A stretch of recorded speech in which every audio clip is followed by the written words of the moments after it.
افغانستان کې چې کوم د طالبانو حکومت دی نن سبا د مجاهدینو حکومت دی، هلته د مسلمانانو چې کوم حکومت دی چا د مسلمانانو، هغې په چوک کې هغه چورنګي جوړی که نه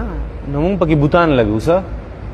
دلته د قائد اعظم تصویر لګولی، هغلته د ډاکټر اقبال تصویر لګولی، هغلته د باچا خان تصویر لګولی، هغلته د عبدالقدیر خان تصویر لګولی،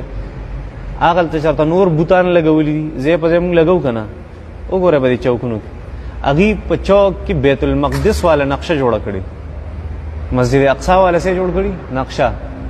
دونه کمال یې کړی دی که نه چې کم نسل هم راځي او په دې طرف تېرېږي هغه به تپوس کوي چې دا څه شی دی. نو ټول تاریخ په ورته خلک بیانوي چې دا زمونږ یو جومات دی په فلسطین کې او زمونږ پې د اسرائیلو سره څه ده د هغې سره هم پې خرړه ده لانجم ده.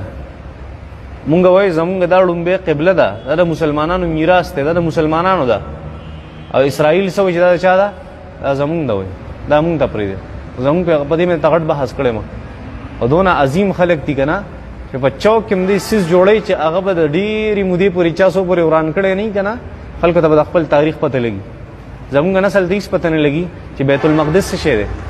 بلکې د خپل مسجد حرام هم ورته پته نشته دی ظالمانو ته، د مسجد نبوي پته هم ورته نشته دا څه شی دی، د مسجد قبا پته هم ورته نشته.